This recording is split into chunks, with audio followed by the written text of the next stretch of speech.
Je, unafahamu kwamba Makamu wa Rais Emmanuel Nchimbi amekabidhiwa mamlaka ya urais na Samia Suluhu leo nchini Tanzania? Je, wajua kuwa Makamu wa Rais Nchimbi amezungumza baada ya shutuma za usaliti na kuitwa Yuda ndani ya chama? Jiunge nami ni kujuze yote, lakini kama kawaida yetu, kabla nifanye hivyo, like video hii kisha subscribe na ubonyeze alama ya kengele. Rais Samia Suluhu Hassan amemkabidhi mamlaka ya urais Emmanuel Nchimbi kwa muda, licha ya wabunge kudhania kwamba Emmanuel Nchimbi ni Yuda au msaliti.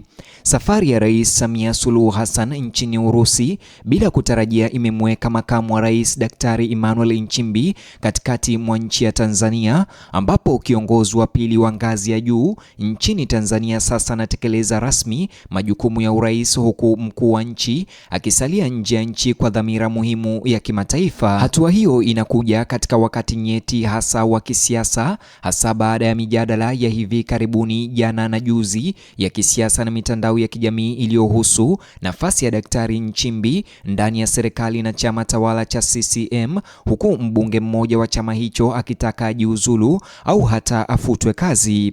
Kwa wachunguzi wengi, matukio ya hivi punde yamezua tofauti kubwa kati ya uvumi wa hivi majuzi wa kisiasa na ukweli wa kikatiba unaojitokeza sasa mbele ya umma. Akizungumza wakati wa maadhimisho ya siku ya mazingira duniani mjini Dodoma leo, Daktari Emmanuel Nchimbi, makamu wa rais, alieleza kwa uwazi namna alivyojikuta akimwakilisha Rais Samia Suluhu Hassan baada ya kukabidhiwa mamlaka katika hafla ambayo awali waandaaji walitarajia Rais Samia mwenyewe angeweza kuhudhuria, lakini Emmanuel Nchimbi akaweza kuchukua nafasi ya rais. Walakini matukio hatimaye yalichukua mwelekeo tofauti. Ahadi na mipango za kimataifa za Rais Samia zilihitaji uwepo wake nchini Urusi na kulazimisha mabadiliko ya ratiba yake ya nyumbani na kufanya asiweze kuhudhuria binafsi sherehe za mazingira mjini Dodoma, na hivyo akachukua mamlaka hayo Emmanuel Nchimbi. Kutokana na hali hiyo, alimkabidhi rasmi mamlaka au majukumu makamu wa rais Emmanuel Nchimbi kwa mujibu wa taratibu za kikatiba zinazosimamia uhamishaji wa majukumu ya urais wakati wowote mkuu wa nchi anapokuwa nje ya nchi. Hii ina maana kwamba wakati rais hayupo, Daktari Nchimbi anakuwa kiongozi ama kuchukua nafasi ya urais, mkuu wa serikali mwenye dhamana ya kusimamia kazi za serikali na kazi za rais na kuwakilisha urais wa Samia katika nyadhifa rasmi. Ni hivi majuzi tu mijadala ya kisiasa ilikuwa imetawaliwa na uvumi, taharuki na hofu, madai na kauli tata zilizomhusisha makamu wa rais Emmanuel Nchimbi. Baadhi ya watumiaji wa mitandao ya kijamii na wachambuzi wa masuala ya kisiasa wa CCM wamekuwa wakijadili madai kuhusu uhusiano wake na viongozi wengine wakuu serikalini na matarajio yake ya baadaye ya kisiasa. Mijadala hiyo ilishika kasi baada ya maoni yaliyotolewa na mjumbe wa Baraza la Wawakilishi Zanzibari Simai Mohamed Said, aliyemtaja mtu anayedaiwa kuwa ndani ya serikali kwa kutumia jina la utani la kibibilia, yani Yuda ama msaliti. Wengi wakatafsiria kwamba ni Emmanuel Nchimbi ambaye ndiye msaliti na hata na nia ya kuchukua nafasi ya Rais Samia. Pamoja na kwamba taarifa hiyo haikumtaja wazi Daktari Nchimbi, lakini watu wengi na wachambuzi waliitafsiri kwa haraka kuwa inamtaja makamu wa rais. Matamshi hayo yalizua mjadala mkubwa mtandaoni na kuzua maswali kuhusu mienendo ya kisiasa ndani ya chama tawala cha CCM. Kwa kujibu, viongozi wa CCM haraka leo walisogea haraka kukitenganisha chama na maoni hayo.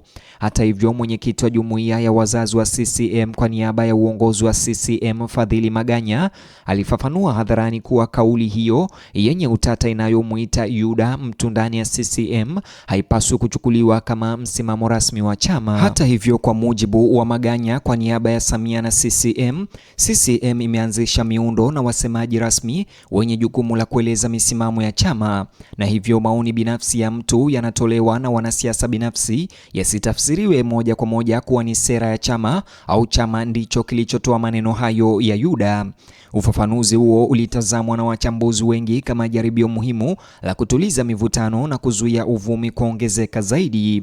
Sasa muda mfupi tu baadaye, makamu huyo wa rais Emmanuel Nchimbi, makamu huyo aliyejikuta katikati ya mijadala ya kisiasa jana, anatekeleza majukumu ya urais baada ya kukabidhi amekabidhiwa urais kwa muda tu kwa niaba ya Rais Samia akiwa nje.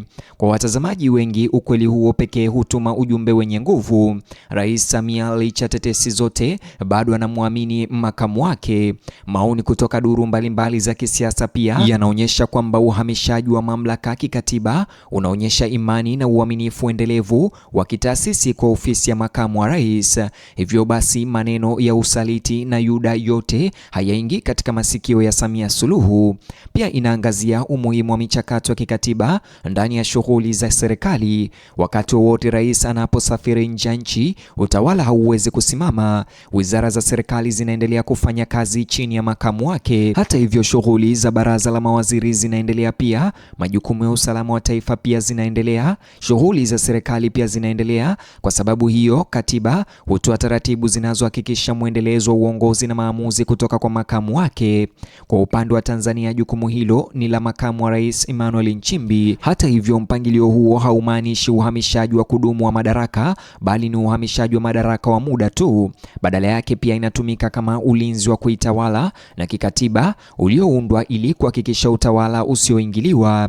Walakini ishara bado ni muhimu kwa Daktari Nchimbi kufika mbele ya hadhara ya kitaifa kama mwakilishi rasmi wa rais kunatoa fursa ya kuimarisha imani ya wananchi kwa taasisi za serikali.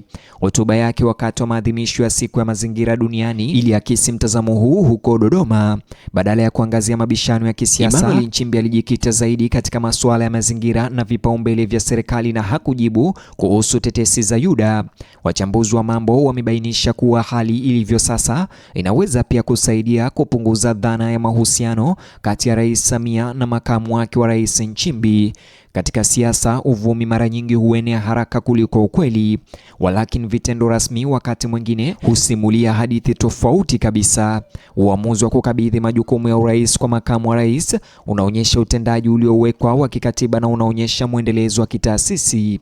Waangalizi wanasema ni vigumu kupatanisha madai ya mzozo mkubwa wa ndani na utendaji unaoonekana wa miundo ya serikali chini ya taratibu za kikatiba. Wakati Tanzania inaendelea katika kipindi cha siasa kali sasa hivi, kila hatua inayohusisha viongozi wakuu inaweza kuvutia umakini wa umma na uchambuzi mkali. Kwa sasa, hata hivyo, mwelekeo unabakia kwenye utawala badala ya mabishano ya kisiasa. Rais Samia anaendelea na majukumu ya kimataifa nje ya nchi huko Urusi, makamu wa rais Emmanuel Nchimbi huko Tanzania akiendelea kuwakilisha urais nyumbani. Shughuli za serikali zinaendelea bila kukatizwa na muundo wa uongozi wa nchi unabaki kuongozwa na taratibu za kikatiba zilizoundwa ili kuhakikisha utulivu bila kujali ratiba za safari au mijadala ya kisiasa. Ni hayo tu mtazamaji niliyojaliwa kukuandalia katika ripoti, video au taarifa hizi, na kuachia uwanja huo wa maoni chini ya video hii au comment section. Unijuze maoni au mtazamo wako kuhusiana na suala hili la Emmanuel Nchimbi pamoja na Rais Samia Suluhu Hassan. Kumbuka kulike video hii, subscribe, alafu bonyeza box hicho kwenye screen yako kwa taarifa zaidi.